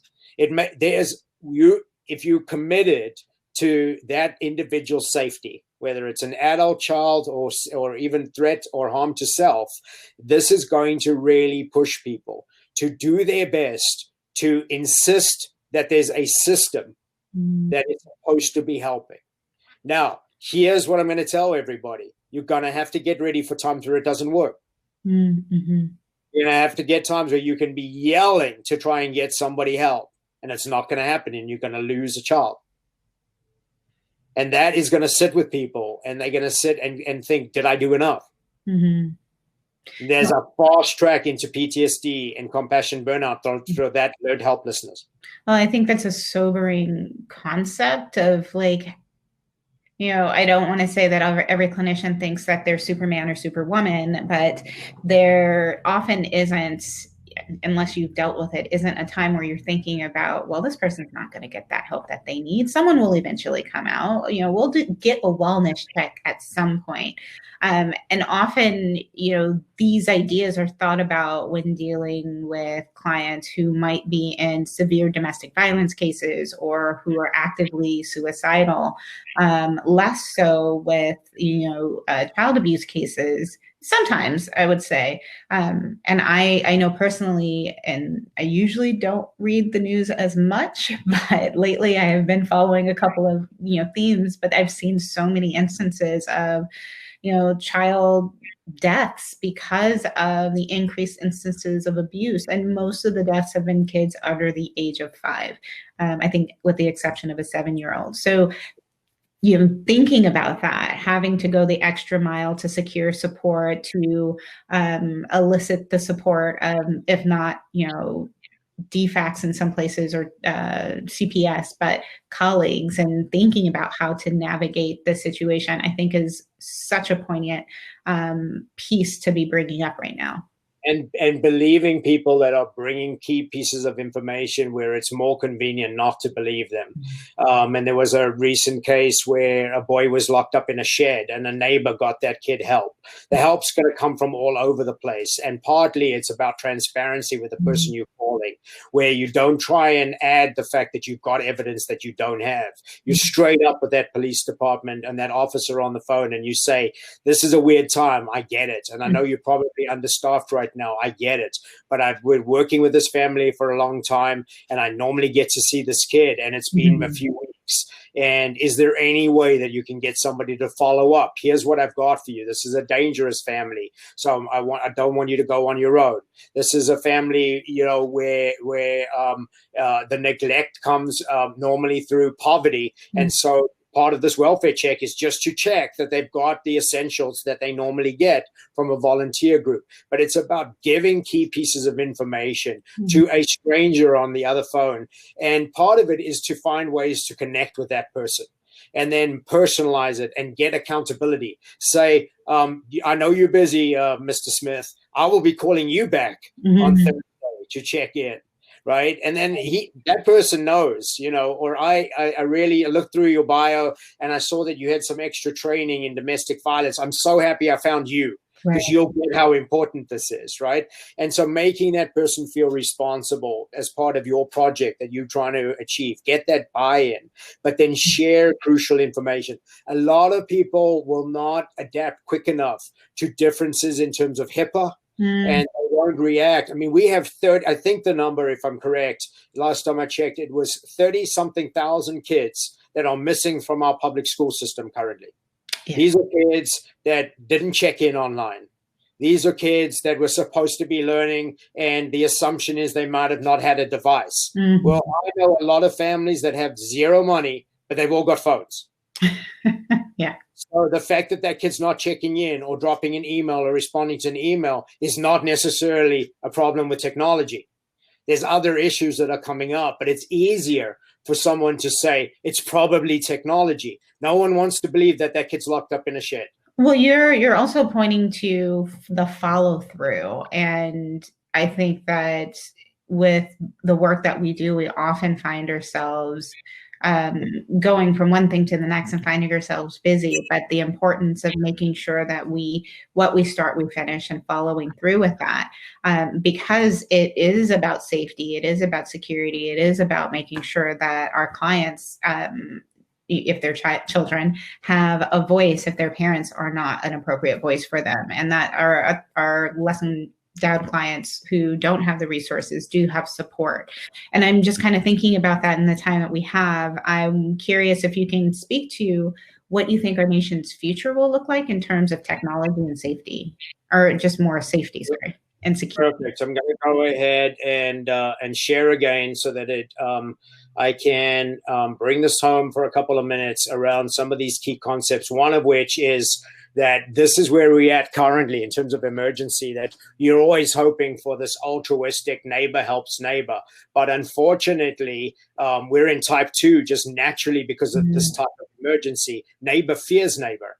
So we're working against altruism because even the nicest person might be fearful of the neighbor that's coughing, or the other way around. The neighbor that normally accepts help, it might be an elderly person and doesn't want anyone coming to their door. Now, the last one is when things normally turn violent in communities, where neighbor competes with neighbor. And we've had a couple of ways that that's naturally occurring and sort of feeding into the psychology of need. One of which is all of the stories around PPEs. And once again, there'll be overlap between most people are not going to experience what a hospital is going through, but they'll take that on vicariously. The other one is our original toilet hoarding. And I won't spend time on this, but an interesting part about it, I don't know if everyone will make that connection, but I just said that 30% of people are dying from gastrointestinal issues. So the toilet hoarding was reasonable. It's just that this particular virus creates a slight diarrhea and then generally constipation. So if it wasn't creating a dry intestine, actually the toilet paper hoarding would have made perfect sense. So sometimes it's important that we ask, what is our intuition actually telling us as it relates to fear? It was Gavin de Becker that coined the term the gift of fear. So toilet paper hoarding should have been everybody's prompt to say, well, maybe there's things about this virus that we're missing. And one of which was to go back to the original Wuhan study and see that people were coming in after not eating for a week and with stomach cramps and having gastric issues as a pathway towards having major health issues. We talk about, how there'll be problems in terms of equity of solution. We recently heard that the president is taking this for prevention, and it made me think, well, I want to take it for prevention. And so all of a sudden, everybody that has a need for this drug, where it's not prevention, is suddenly feeling that need to go into panic mode and maybe even start hoarding. And that's when things start getting, violent and sold on the black market. And so these are the kind of things that are feeding into our panic frenzy. Something that's interesting around pandemics is just this concept of bookends, in that normally you have a defined point of starting and finishing, sort of the beginning of the whale and the whale's tail. And you're not going to have that. You're not going to have that defined moment. We won't know when this starts and when it ends. We'll never get to the point of absolutely knowing that day has come, that everything is can go back to normal. We as human beings have to decide how we've created ongoing safety. Let's talk a little bit about the idea that this is invisible, and what it's also done is that it's transferred to making a lot of people invisible. Even the death toll is invisible, and the fact that the people weren't at their loved ones' burials will be a huge problem in terms of going forward. The idea that our rituals around making things visible have been removed during this pandemic. We talk about these healthcare workers and their heroic acts. What is really going to catch up with them when it comes to PTSD and compassion burnout, as well as the operational stress, is actually most likely fatigue. They will cope mentally and they will go for counseling, but what they'll never get back is the opportunity to rid their full neurological system of the toxicity that builds up from lack of sleep. So when we talk about suicide, for example, in healthcare workers, we need to make sure that we're not overextending, that we're just talking about that suicide comes from learned helplessness or anxiety or psychological depression. We really need to make sure that some of these folk are going to need medical and psychiatric help and a lot of rest and restorative practices. Let's just talk a little bit about the visuals that we've all been taking in and how they can easily go from this picture of a previous pandemic to the idea that our brains, our perception is influenced by prior experiences and our current state. So if somebody's already in stress mode, and then we flooded with visuals like this or even this, it's not far before this happens in our nightmares. Right, as our brains try and process it. And so that's where the idea of nightmares and night terrors start coming from, in terms of your brain trying to process a traumatic experience. I want to jump very quickly into what I was talking about with kids. Don't overreach as clinicians to think a child is not doing well. Always check that child's behavior might not have changed at all. You might have a child that had sensory issues before and they've still got sensory issues. You may have somebody that had no sensory issues, or they had sensory issues, and then now from being at home, their anxiety's gone down and therefore their symptoms have gone down. So past behavior predicts future behavior, but it's also really important to check in on what that past looked like. As clinicians, one of the things that we have to do, whether it's virtually or when we get back into whatever the next normal looks like, it is we have to go back to being our own support groups. I said to Melissa and Michele, I'm not going to hand out resources, because I want people to know that a key point that I want to leave with everybody is that you are each other's resources. The accumulative knowledge that we have as clinicians both will help us to solve our own problems, and it will help us to help others. And so part of it is to share ideas and experiences and learn from each other. What we don't know will then be passed on to researchers to be able to research and bring us new knowledge. Part of what's been scary about this is this idea that there'll be so many people that become outcasts, both in terms of symptoms and in terms of behavior, that we're already seeing sort of that potential for xenophobia, the potential for stigma occurring. It's not far to imagine that our new world includes overreaction. I am amazed how many people will be by themselves in their car driving around with masks on. We really need to start bringing some common sense to this as well. If that person is not changing out their mask regularly, they're going to get sick. You cannot breathe your germs on a piece of material and breathe in and out on that material for a full day without getting sick. Your body is producing toxins, and our only way to get rid of them is by excreting them. And part of that is actually just through breath. So we need to remind ourselves of what basic hygiene can often look like. And I'm hoping that some people went, that's something to think about. I wasn't actually thinking about how often I should be changing my mask. Well, it is extremely frequently, and especially with the material ones that can be thrown into a wash or rinsed. I would highly recommend doing that. Quick video that I can play just to show what panic looks like. This was Penn Station, and what happened at Penn Station was a taser went off, and it was just a slight pop, and someone yelled gunfire.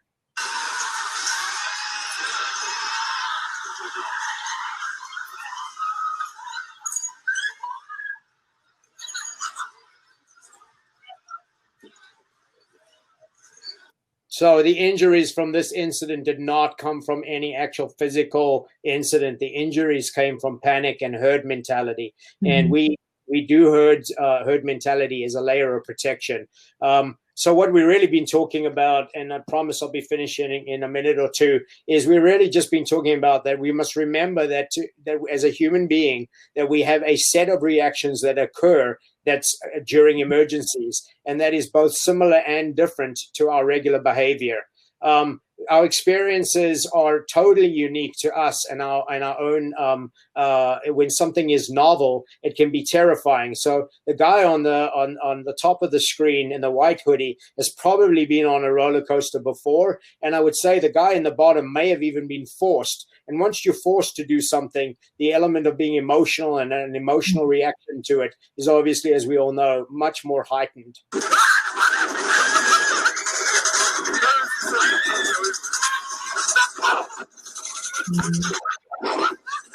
So, we can all be that person. And my point earlier around, just remember that can be on a roller coaster, but your office setting or the work that you're doing as a clinician doesn't have to feel like that. Make sure you know when you're on the ride and when you're not. This worked really well in Sandy Hook, and I encourage people when they do their debriefings, don't bring people information that they didn't have to need. So in other words, what worked for these kids is they didn't have to see dead bodies. They were instructed to do a caterpillar like this, and now we use this model across the country, and they were told to close their eyes, and that was extremely helpful. So if you've got clients where they've lost several family members, you don't have to bring that experience to other clients as a way of trying to tell them how bad the tragedy was. Allow each person to go through their experience and have their own personal tragedies in the way that they experienced it. I'm going to just jump ahead and say that an easy model to understand operational stress is to try and look at the green light is everything is going well, and then your yellow light is potentially something has changed that needs something instant in terms of assistance or help or reaching out for help. And then your red and your blue is absolutely an emergency. And why I include the blue light is that not all emergencies are going to be loud. Your client that checks in with you every week at the same time and that doesn't show up, that's your blue light to say something might be up. This is a change of pattern. You're not only looking for the client that announces that they're suicidal or that they can't cope in the world. You've got to look out for the behavior that they're displaying. We just like in this picture with the sheriff that was at a mall with these kids when there was an active shooter, we're not always going to be ready to face what we have to face. And part of it that I want to wrap up with is that Zen moment, that idea that the last thing that he should be thinking about that would taking him into operational stress is, why didn't I remember my sneakers? Why am I like this? And I would have done a better job. What he has to do is focus on the now. He has to be very, very present to do the best job. A lot of people didn't sign up to be as part of a pandemic, but we're doing heroic work, and we have to do the best that we can. The person in the middle has her head up. She's carrying a child. She's holding a child's hand, and she's walking with children. A bomb has just gone off. The first responder behind her is probably the one that's experiencing shock, probably the person who's out of it. So it's interesting who will rise to the occasion. And sometimes novel will actually give us the best ability to be our best selves, not the worst. So play out with a little video just to keep things humorous. This is just a video I collected the other day that says, we should expect things to go wrong. And we should anticipate that we can tell our clients, hey, I'm doing the best I can, but this is what we should do if I miss a session because I don't have internet. These are emergency contact numbers. Remember still to have your boundaries. So if you don't want somebody calling your personal cell phone, set up a forwarding number. It can be done for free through something like Gmail, or buy an account that allows you, have for $8 a month to have forwarding numbers, so that you can say to a client, if you don't get in touch with me, here's another way. My internet might be down. So we should expect things to go wrong. And I'll end with this humorous video. They're moving a piece of glass into an elevator that's too big for the elevator. My question to all of us is, what did you think would happen?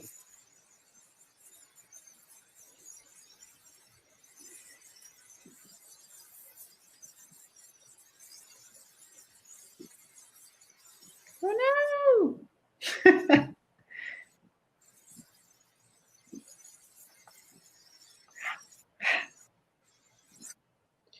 So what we've been striving for, and what I've been able to at least hopefully put some thought in, some new seeds to plant, is just this idea of how do we keep up our peak performance under pressure. I do want to show one slide that I think is important for the actual clinician's office, and it's this one, where basically part of what we're going to be doing is what I would just call practical theater that actually has a usefulness to it. So you want your office space, when we get back to a new normal, to feel warm and comfortable, but you want those practical solutions that people are going to be looking for, like an easy way to sanitize. Mm-hmm. And then you want to give people peace of mind. So for example, this says, please use hand sanitizer, please sign in. You can see the order that I put that in. You don't want somebody signing in with a pen before they've sanitized. Yeah. So some things are just deeply practical, but then that other one is just peace of mind. Yeah. The office is disinfected throughout the day with a nice flower next to some flowers. So it's letting that person know that there's been some thought put in to the fact that they've got comfort. Now, whether or not there's viruses around, no one will know. Yeah, you're speaking to such an important thing of the simplicity around helping people to feel comfortable and to be present in this time. And we've got so much going on. Sometimes it's just the simple things that make a huge difference.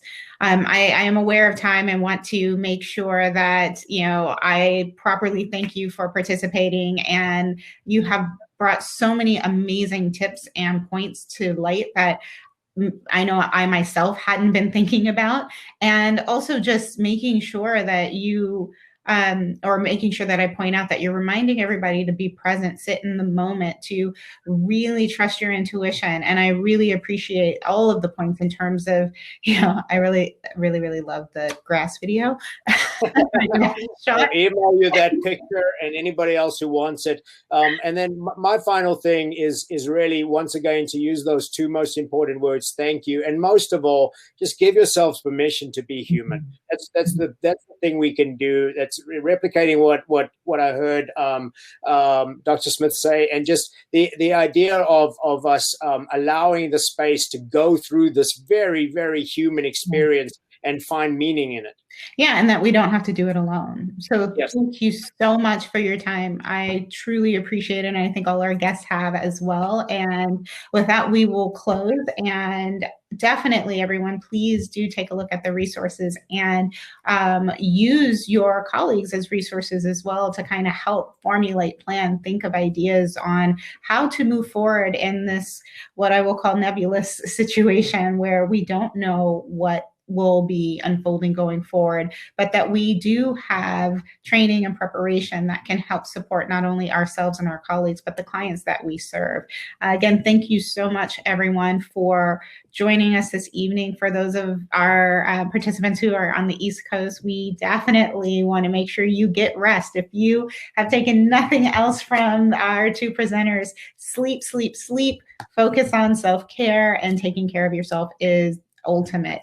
And I want to definitely remind everyone that if you haven't had the chance, please take a look at our polls and connect and answer some of those questions, as well as one of the options that Michele spoke about at the beginning is the raffle for the mindfulness activity. So definitely take a look at that.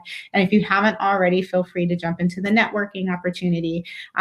We want everyone to definitely connect and use their resources, whether they're new resources, new folks at your meeting, or past resources, past folks that have already been in your arsenal of support. And with that, we bid you adieu, and we hope that this has been enlightening and amazing, and look forward to brand new content from TogetherWell as we move forward. There are going to be 2 events upcoming, one about oh, forgive me, because I don't have it in front of me, but one definitely is going to be about xenophobia, and I believe the secondary talk will be on racism. It may be in the reverse order, but definitely those 2 talks will be coming up. So keep TogetherWell. If you're not following them on Facebook, Instagram, or Twitter, do so now, and that way you can stay informed. Everyone, take care. We wish you a wonderful evening or a restful night, and look forward to having you join us at another event.